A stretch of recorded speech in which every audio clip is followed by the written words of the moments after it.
Frelis, pues como algunos de ustedes sabrán, durante el festival del Pixelatl de este año hubieron muchos invitados muy importantes y el Pixelatl nos dio la oportunidad de poder entrevistar a algunos de ellos, así que aquí les traemos las primeras 2 entrevistas, que son a Alex Hirsch, el creador de Gravity Falls, y a Matt Raleigh, el creador de AMPHIBIA. Disfrútenlo. Ya llegamos. Y esto es Al Freli.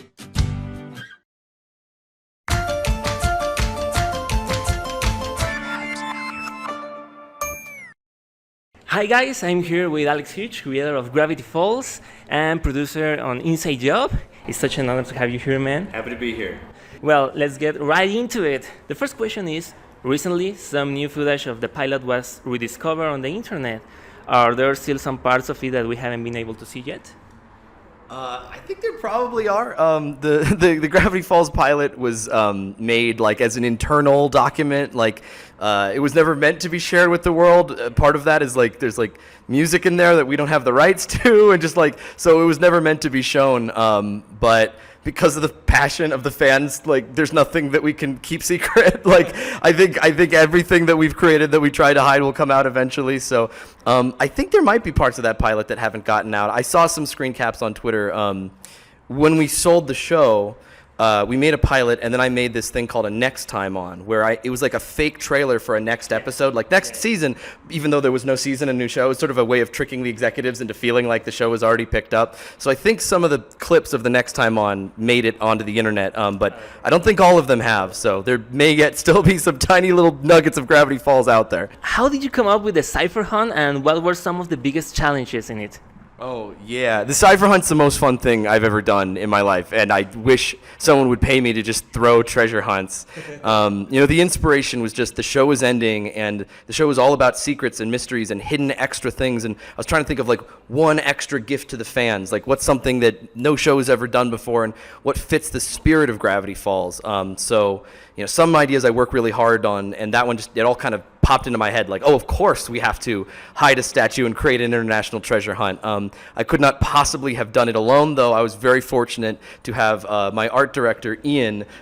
He is a genius when it comes to creating and inventing and problem solving, and so I came up with all the rhymes and riddles, and he came up with a lot of the logistics, and we drove up to Oregon and we hid stuff together, so it was so much fun.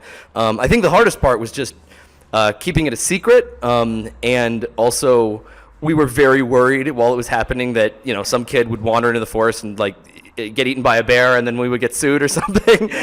So the hardest part was just the anxiety of like, this is fun, but I hope no one dies. But luckily, to our knowledge, nobody died and it all worked out. So. And the final question. How would you compare your experience being a producer on Inside Job and being a showrunner on Gravity Falls? Sure, yeah. Well, so I've consulted and produced and contributed to many, many projects, and I would say that like running a show is so hard that everything else seems easy by comparison. Like doing some writing for something, being a producer on something, all of those are supporting roles. And, like on Inside Job, that's Shion Takeuchi's television series. It's her script, she's in charge of it, and so as a producer, it's my job to give her advice, give her thoughts, say here's some jokes, but she makes the decisions. It's hers. And making decisions is very hard. It's so much easier to give ideas than to actually choose between the ideas. So like the role of a supporting role, a producer role, a consulting role, a punch-up writer role, those are like very fun for me, and I feel very grateful that so many people I worked on in Gravity Falls have gone on to create their own projects and then have said, hey Alex, can you help out? And I owe the crew of Gravity Falls my life. Like I'm here at this convention and I have all these fans camping out, but I'm even though they know my name, they should know the name of the entire crew. It's all of them, and so I will be in the debt of the Gravity Falls crew for the rest of my life. So when they go on to create shows and movies, I'm like, if you need anything, I'm here. If you need a voice, I'm here. If you need advice, I'm here. You need a producer, whatever it is, how can I lift you up along with me? Because they pushed me up with Gravity Falls, and so I want to push them up as much as I can. So thank you very much for being here, Hirsch, and I really hope you enjoy this stay in Mexico. Thank you very much.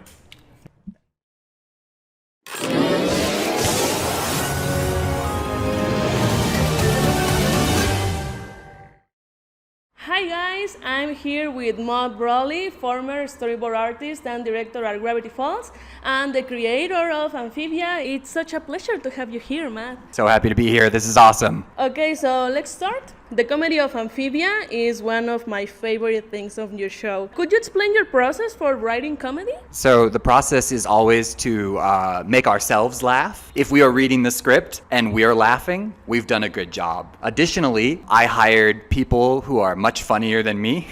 Okay.